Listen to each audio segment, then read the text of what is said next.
Hi friends, Hindi recorded channel में आप सभी का स्वागत है। दोस्तों, विश्व काफ़ी आगे तरक्की कर रहा है और हमारा देश भी आज अब विश्व के साथ, विश्व के हर देश के साथ कदम से कदम मिलाकर चल रहा है। बल्कि दूसरे शब्दों में हम कहें तो भारत ने काफ़ी ज़्यादा तरक्की की है।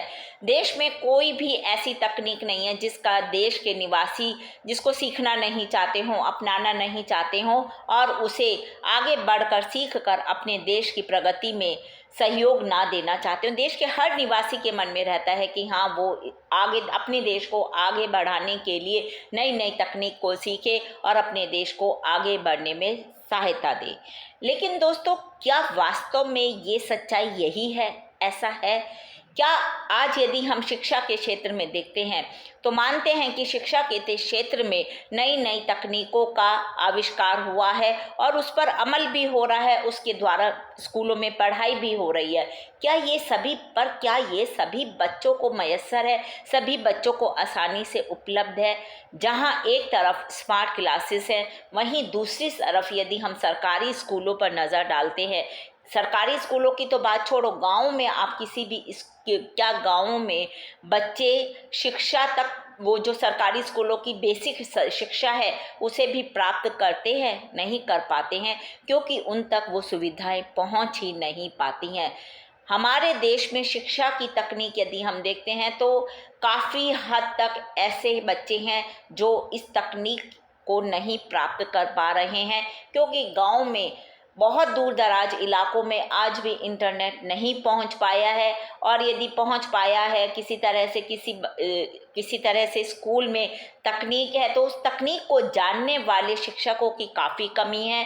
और काफ़ी हमारे देश में देखा जाए तो इस तरह से ये जो अलग सा देखने को मिलता है कि एक तरफ स्मार्ट क्लासेस है और एक तरफ स्मार्ट क्लासेस में पढ़ने वाले बच्चे हैं, तो दूसरी तरफ ऐसे बच्चे भी हैं जो अपनी बेसिक शिक्षा के लिए भी एक तरह से तरस रहे हैं। और ऐसे में हम पेपरलेस सोसाइटी की अवधारणा या दीवारहीन स्कूल की अवधारणा, इस सब को ये अब आज के टाइम में सच होती दिखाई दे रही है, कल्पना नहीं है, क्योंकि यह अवधारणा आज के टाइम चरितार्थ हो चुकी है। अमेरिका, झारखंड, असम व नागालैंड के दूर दराज इलाके के किसी गांव में बैठा बच्चा एक ही समय में हजारों बच्चों व अध्यापक के साथ बातचीत करता है। कक्षा में बैठे मास्टर जी पलक झपकते ही दुनिया के अन्य स्कूलों के बच्चों व शिक्षकों को जोड़ लेते हैं और उन्हें फिर पढ़ाते हैं। तो ये सब हम ऐसा नहीं कह सकते कि ये अतिशयोक्ति नहीं है कि अभी गांवों में शिक्षा नहीं पहुंच पा रही, लेकिन है, क्योंकि सब बच्चों तक यह हम नहीं पहुंचा पाए हैं।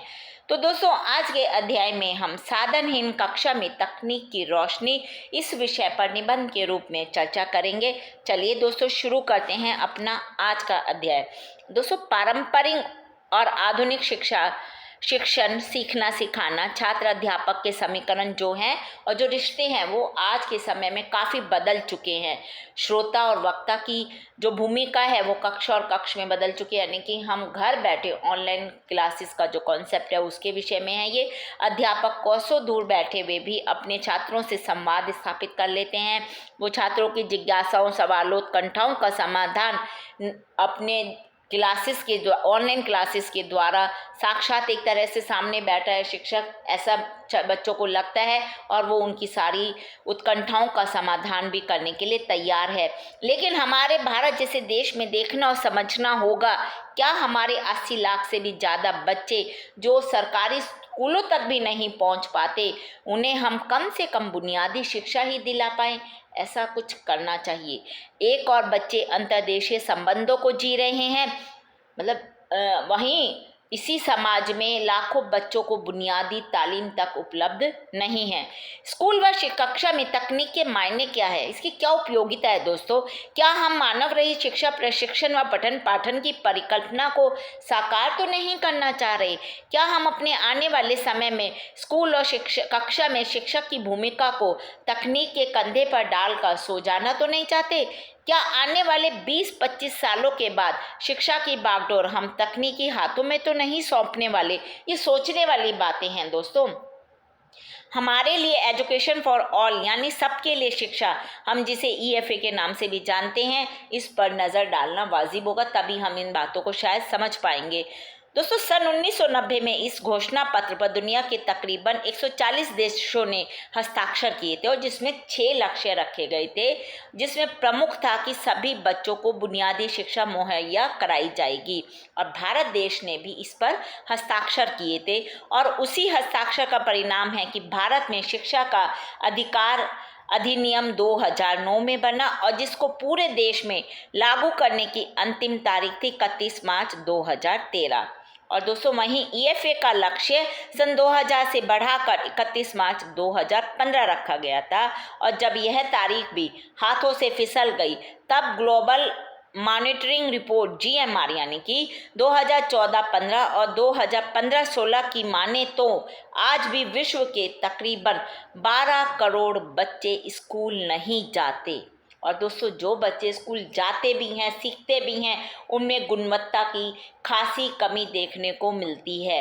गणित या फिर कोई भी भाषा है या विज्ञान है, इसमें बच्चे अपनी कक्षा के अनुसार समझ और ज्ञान हासिल नहीं कर पा रहे। GMR की रिपोर्ट में कहा गया है कि अब हमें 2015 का जो ये लक्ष्य था, इसे आगे बढ़ाकर 2030 तक के लिए निर्धारित करना होगा। लेकिन अभी 2024 में भी किन्हीं कारणों से अधिकांश देश शिक्षा के इस लक्ष्य को हासिल करने में पीछे रह गए हैं।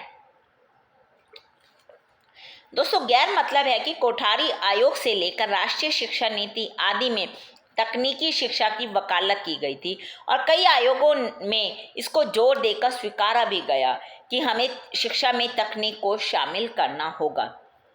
लेकिन दोस्तों, कक्षा में तकनीक के समावेश से तात्पर्य क्या है? हम मोटे तौर पर कंप्यूटर को तकनीकी का एक तरह से वाहन मान लेते हैं कि ये एडवांस टेक्नोलॉजी का वाहक है।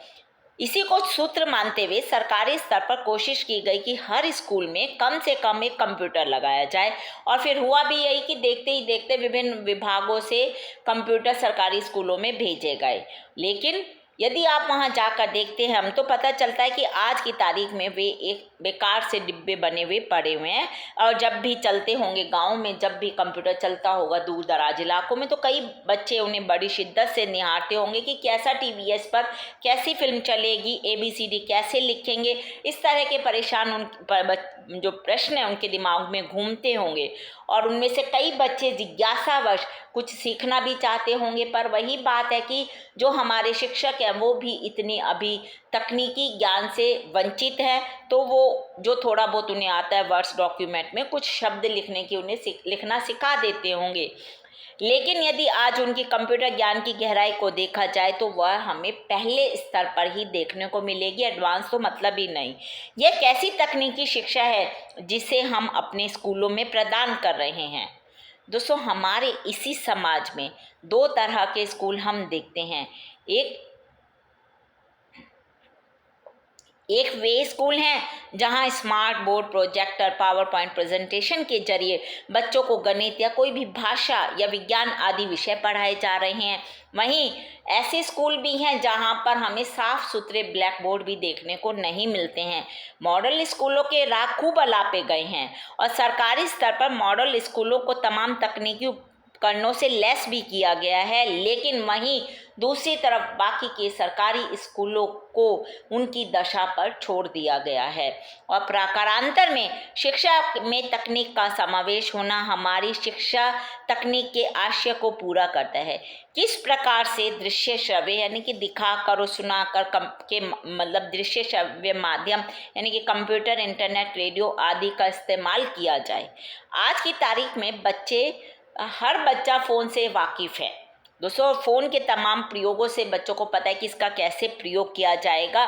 लेकिन यदि इसी से को आधुनिक तकनीक से जोड़ दिया जाए, गांव के जो बच्चे जो आधुनिक तकनीक से अभी काफ़ी दूर हैं उनके लिए ये हो जाए तो कक्षा में, और वैसे भी कक्षा में हर शिक्षक के पास तो एक फ़ोन होता ही है, और वहाँ पे ऐसा नहीं है कि सभी जगह ऐसी शिक्षा, तकनीकी शिक्षा उपलब्ध नहीं है। कई स्कूलों में अध्यापक तो अपनी कक्षा में यातायात के साधन या जो भी वो पढ़ाते हैं, महासागर, संचार के साधन आदि पढ़ाते हैं, तो वो फ़ोन पर बच्चों को उसकी वीडियो दिखाते हैं, उसकी फ़ोटो दिखाते हैं। और कुछ अध्यापक ऐसे भी हैं जिन्होंने बहुत कम लागत में प्रोजेक्टर तक बना लिए हैं, जिनकी सहायता से वो अपनी कक्षा में बच्चों को पढ़ाते हैं।